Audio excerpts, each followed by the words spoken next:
Well, I told you all that I was gonna give you an update. Here's my update.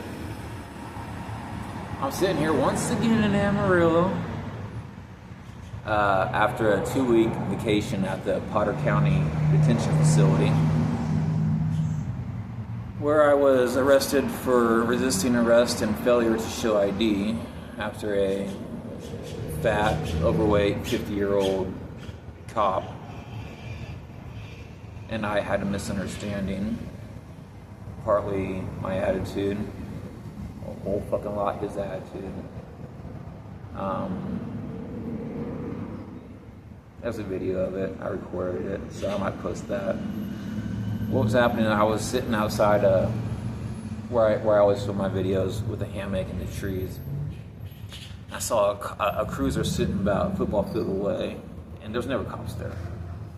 But he wasn't just in the parking lot, he was in the parking lot angled towards me. So he wasn't parked, he was very clearly looking at me. And that pissed me off. I hate people looking at me. In fact, if I see someone look at me, I have no problem saying, "Hey, we good, brother?" I don't fucking like it. So it got me riled up a little bit.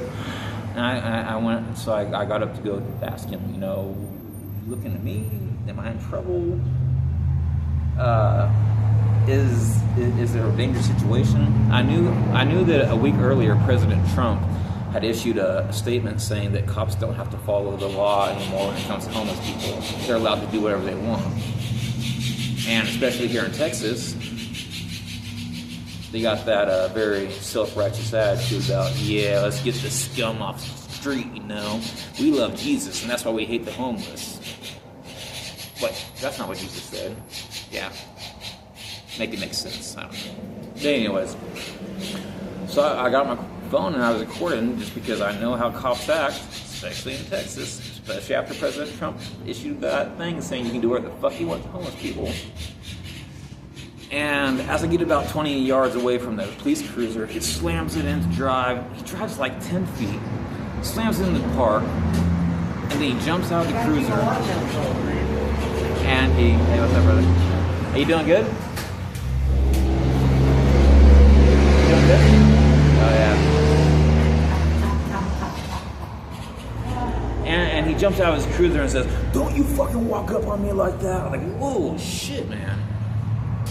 Because when I was in Stillwater, I've been walking around town. I haven't driven in like 5 years. I've been a walker, Paul Walker. Hey, ladies.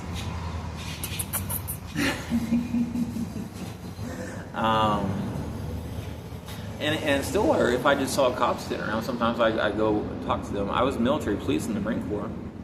So I'd just walk up and they roll down the window like, "Hey, let's chat." And this reaction from this cop, I was like, what the holy fuck? He reminded me a lot of my dad. Just an older, out of shape, angry guy that wanted to push his fucking weight around. And instantly I was triggered. My fault. But it showed me that I still have trouble with my PTSD that I have not gotten over. Which is good. It's good to know these things. But within about 60 seconds to 120 seconds, it ended up with him on top of me and handcuffs and shouting. And then, 2 weeks later, after jail, here I am. And for the longest time, and when I was in jail, I couldn't figure out why the fuck I was in there. I was so close to getting everything I wanted with my walk, and I thought I was following my purpose. But isn't that kind of how it goes? The closer you get to winning, the more people want to attack you and drag you down. So, about 3 or 4 days in, I finally resigned to the fact that this was my situation. And I had no idea when I was getting out, so I might as well make the best of it. And I started buckling down. I started working out. It's a long, long days of white walls and nothing to do but sleep and work out and eat fucking 3 different kinds of meat every day. It's the same meat, just chopped up in different shapes. They're trying to trick you. It's the same fucking meat.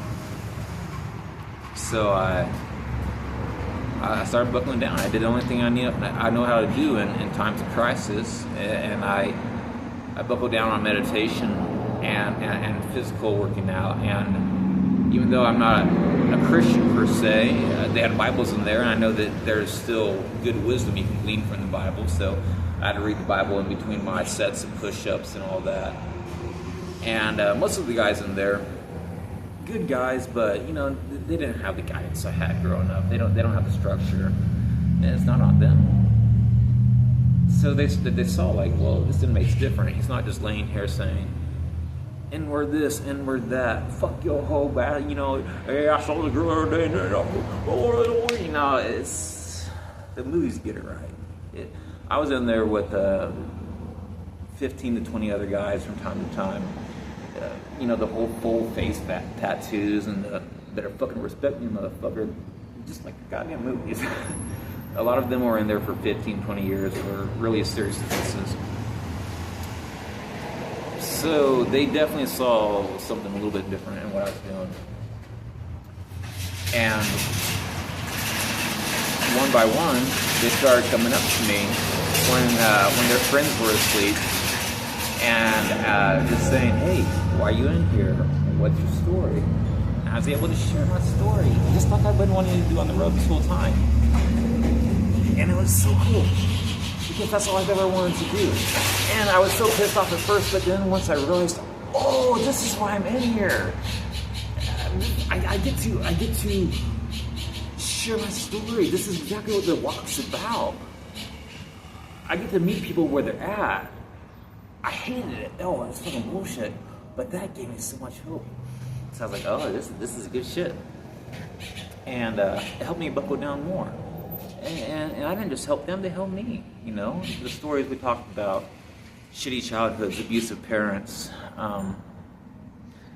suicide, rape, everything, just addictions, everything. All the stuff that I've dealt with in my life and I've overcome, I was able to help them out with.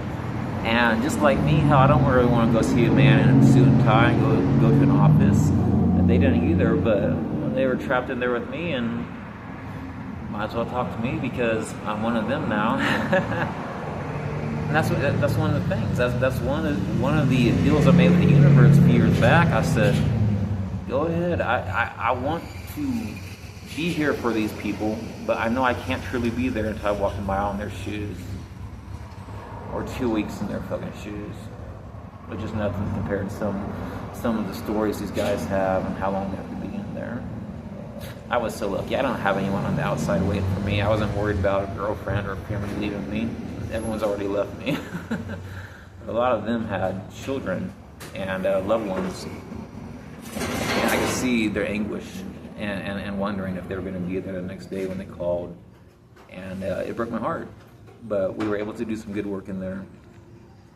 And all in all, I had about 10 different inmates give me their information and say, hey, when you get out, stay in contact with me. And then I decided, you know what, I'm going to finish my walk to California. It would take about 2 more months. And then I'm going to come back here to Amarillo. And now I kind of know what the community needs. I have some inside information. And I'm able to help them out just a little bit more. So that's what I'm going to do now. I'm sorry, brother. Was I interrupting your break, brother? Was I interrupting your break? No. So that's why I was.